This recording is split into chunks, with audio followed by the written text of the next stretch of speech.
এদিকে ভারতে টি-20 বিশ্বকাপ নিয়ে দেখা দিয়েছে নতুন শঙ্কা। দেশটিতে ছড়িয়ে পড়ছে নিপাহ ভাইরাস, যার কারণে এশিয়ার বিভিন্ন দেশের বিমানবন্দরে সতর্কতা জারি করা হয়েছে। এমন পরিস্থিতিতে ভারত থেকে বিশ্ব আসর সরিয়ে নেওয়ার দাবি করেছে পাকিস্তান। প্রশ্ন উঠছে, আলহামদুলিল্লাহ। বাইরে ভাই কি শুনলাম, হঠাৎ নাকি নিপা ভাইরাস শুরু হয়েছে ভারতে। এখন একটা কথা, ইসলাম কান্ট্রি কেউ থাকুক বা না থাকুক, একমাত্র আল্লাহ আছে। আর 18 কোটি মানুষে কষ্ট দিয়ে আজ তারা নিজেরা ক্ষমতা জুড়ে বাংলাদেশকে বিশ্বকাপ থেকে বাদ দিছে। সমস্যা নেই, আমরা একটা বিশ্বকাপ না খেললে কিছুই হবে না। এখন ভারতের যে ভাইরাস শুরু হইলো, এটা কি সত্যি কিনা জানি না। যদি সত্যি হয় তাহলে 18 কোটি মানুষের কষ্ট, 18 কোটি মানুষের মন থেকে যে কষ্টটা পাইছে, ওইটাই মনে হয় ভারতের শরীরে গিয়ে লাগলো নাকি।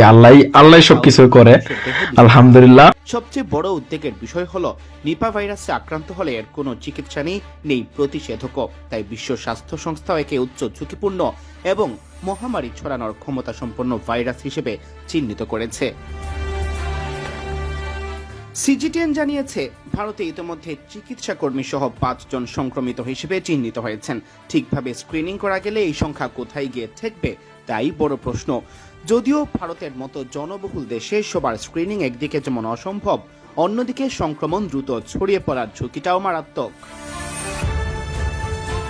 এর আগে করোনাকালে ভারতের স্বাস্থ্য ব্যবস্থা পুরোপুরি ভেঙে পড়েছিল।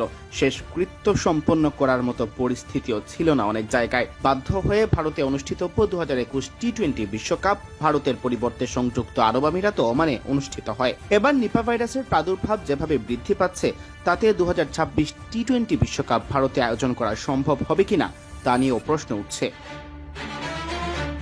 নিপা ভাইরাসের ভয়াবহতা সমসাময়িক আলোচনায় থাকা অন্যান্য ভাইরাসের চেয়েও মারাত্মক। এই ভাইরাসে আক্রান্ত ব্যক্তির সুস্থ হয়ে ওঠার সম্ভাবনা খুবই কম। কেউ কেউ সুস্থ হলেও পরবর্তীতে স্নায়বিক অসুস্থতায় আক্রান্ত হওয়ার নজির রয়েছে। উইকিপিডিয়ার তথ্যমতে নিপা ভাইরাসে প্রাণ হারানোর হার 40 থেকে 75% পর্যন্ত।